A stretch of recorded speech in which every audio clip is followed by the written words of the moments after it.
جی السلام علیکم، میں ہوں آپ کا ہوسٹ امین زاہد لودھی اور آج ہم بات کرنے والے ہیں گندم کے اوپر حملہ شدہ تیلے کے بارے میں کہ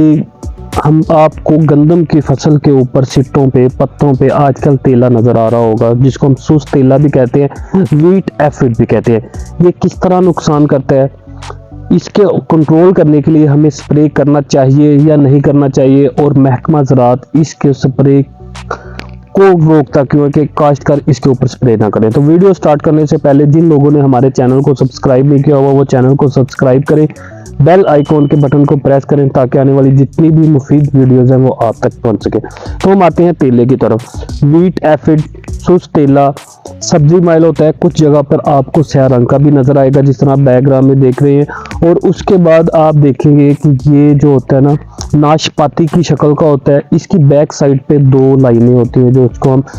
آپ سب لوگ اس کو آپ دیکھ سکتے ہیں کہ عام آنکھ سے اس کی کیسی اس کی جو پہچان ہوتی ہے۔ تو اب ہم آتے ہیں کہ یہ نقصان کس طرح کرتا ہے۔ یہ دو طرح سے ہماری فصلات کو نقصان پہنچاتا ہے۔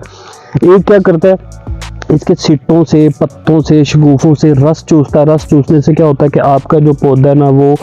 پچک جاتا ہے، اس کے جو دانے ہیں وہ چھوٹے رہ جاتے ہیں، اس کا جو فلیک لیف ہے وہ کمزور ہو جاتا ہے۔ دوسرا یہ ایسے نقصان کرتا ہے کہ آپ دیکھتے ہیں کہ یہ میٹھا مادہ ہنی ڈیو سیکریٹ کرتا ہے، جس سے کیا ہوتا ہے کہ جو فنگس ہے آپ کے جو پتے ہیں پودے کے وہ کالے ہونا شروع ہو جاتے ہیں، اور اس کے بعد کیا ہوتا ہے کہ فوٹو سینتھسس پودے کا خوراک بنانے کا جو عمل ہوتا ہے نا وہ کم ہو جاتا ہے، اور آپ کا پودا اچھی گروتھ اور اچھی پیداوار کی طرف نہیں جاتا۔ دوسری بات یہ کرتا ہے کہ یہ جو ایفڈ کی سپیشیز ہوتی ہے یہ گندم اور کچھ فصلات کے اندر وائرس کا ویکٹر ہوتی ہے۔ یلو ڈوارف وائرس گندم اور جو کی فصل کے اندر وائرس کی منتقلی کا بھی باعث بنتی ہے۔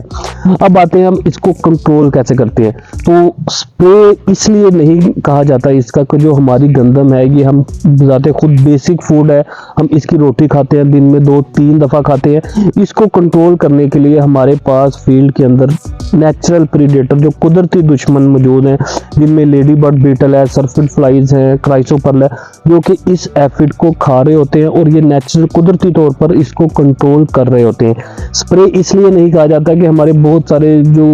گندم ہے وہ ایکسپورٹ کی جاتی ہے انٹرنیشنل لیول پہ، جیسے ہی ہم گندم کے اوپر سپرے کا کہہ دیتے ہیں تو ہمارے کاشتکار بہت زیادہ سخت سپرے شروع کر دیتے ہیں کہ جو باقیات ہیں وہ گندم کے اندر موجود ہوتے ہیں اور ہماری جو گندم ہے وہ ایکسپورٹ نہیں ہو سکتی۔ تو آپ نے سپرے نہیں کرنا، اگر آپ نے سپرے کرنا بھی چاہ رہے ہیں تو آپ خالی پانی کا سپرے کر کے بھی جو گندم کی اگر آپ سپرے کرنا بھی چاہ رہے ہیں تو آپ خالی پانی کا سپرے کر کے بھی جو ایفڈ کی پاپولیشن ہے وہ کم کر سکتی ہیں۔ اس کے علاوہ جو نیچرل اینیمیز موجود ہیں یہ گندم کا تیلا ان سے ہی کنٹرول ہو جاتا ہے۔ اگر گندم کے تیلے کا بہت زیادہ شدید اٹیک آپ کو دیکھنے کو ملے تو یہ 15 سے 20% تک کنٹرول جو ہے نا وہ نقصان کر سکتا ہے۔ لیکن اگر آپ